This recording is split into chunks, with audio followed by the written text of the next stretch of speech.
You don't have to be watching this video. Seriously, there are so many other things you could be watching right now. Why would you choose this? When filming video, it's our job as speakers to demonstrate to our viewer why they should keep on choosing to watch our video. In this video, you're going to learn what are the steps that you need to take in order to make that happen. See?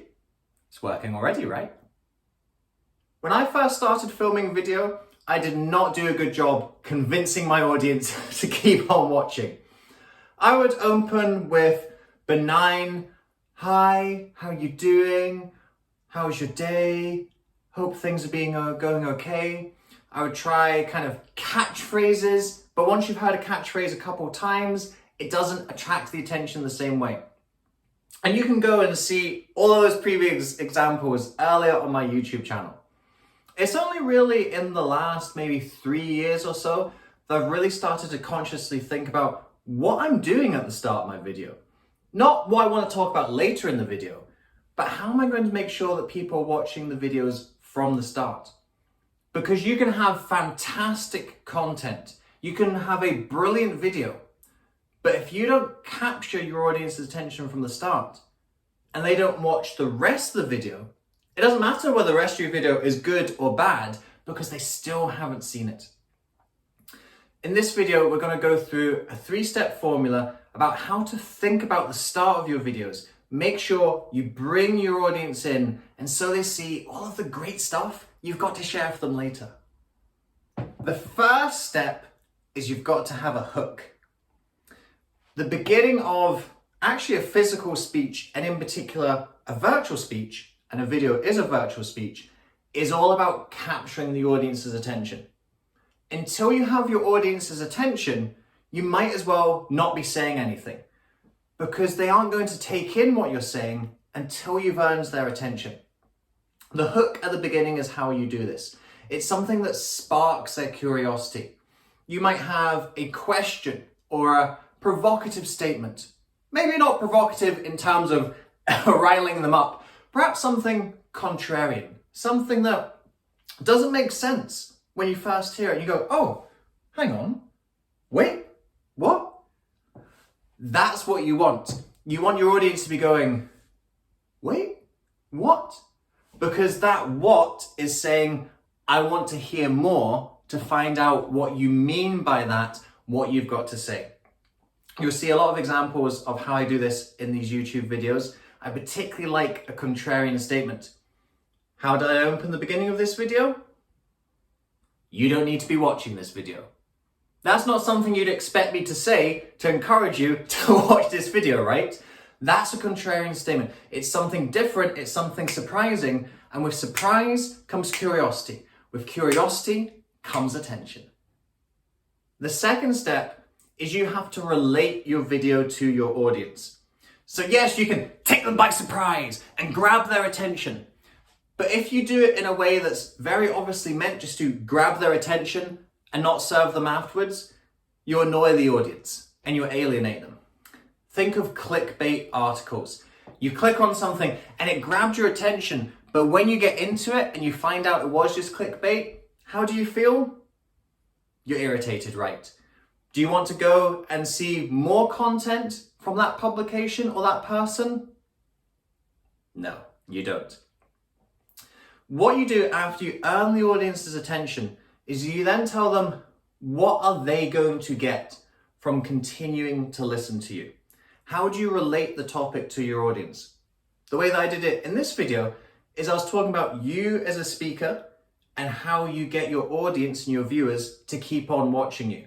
I said I'm going to share 3 tips to help you to get that audience attention. So now you see what's in it for you. You go, okay, when I watch this video, I'm going to get an idea of how I can get my viewers to watch my videos. That's all about you and what you're going to get. That's how you relate to your audience.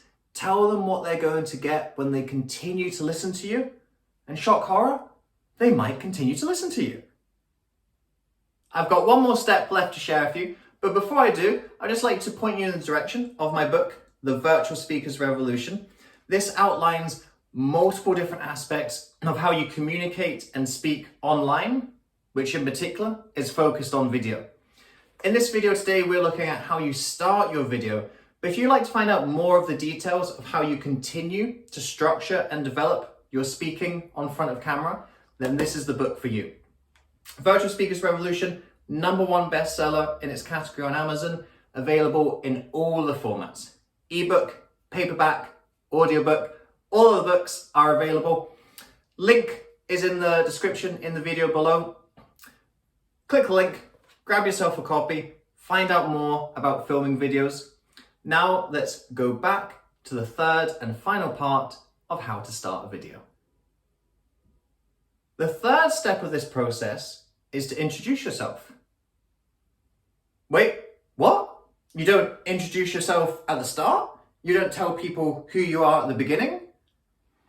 This is a key mistake that so many amateur speakers make, is they come up and tell the audience about themselves first before the audience finds out what's in it for them. Here's the uncomfortable truth. Your audience don't care about you. Not in a mean, nasty way, but they aren't coming to watch you speak or spending time watching your video to find out more about you. They're doing so because they want to find out something for them. They want to find out how they can achieve this goal. What's a strategy to make them better at this? What's a tip that's going to allow them to complete this task? They are there for what you can tell them, not for who you are as a person. That said, once they've established, okay, this is what I can expect, this is what's being promised to me, then they start to put a little bit more focus on you and saying, okay, if this person's going to tell me about video, do they actually know anything about filming video? If this person's going to coach me on public speaking, do they know anything about public speaking? Have they been on big stages? This is where you can start to share a little bit of your expertise, a little bit of your authority, a little bit of your credibility, and most of all, a little bit of your relatability as well. You can start to share some of your stories, some of your struggles, some of your accomplishments and accolades. And it's okay to share these at this point because the audience now understand what they're getting out of it. And now they're happy to find out a little bit more about you as the messenger and make sure that you're the right messenger to give them that message. If you come up and tell them about the messenger first, they're still sitting there going, what's the message? And what does the message mean to me? So this is where we need to flip the script on examples that we see a lot of the time of people introducing themselves first before giving the audience what's in it for them. With this method, you start with showing the audience what's in it for them, you earn their attention, you relate the topic to them, and then you demonstrate a little bit of what you're all about. And it clearly works, because if it didn't, you wouldn't have watched the end of this video.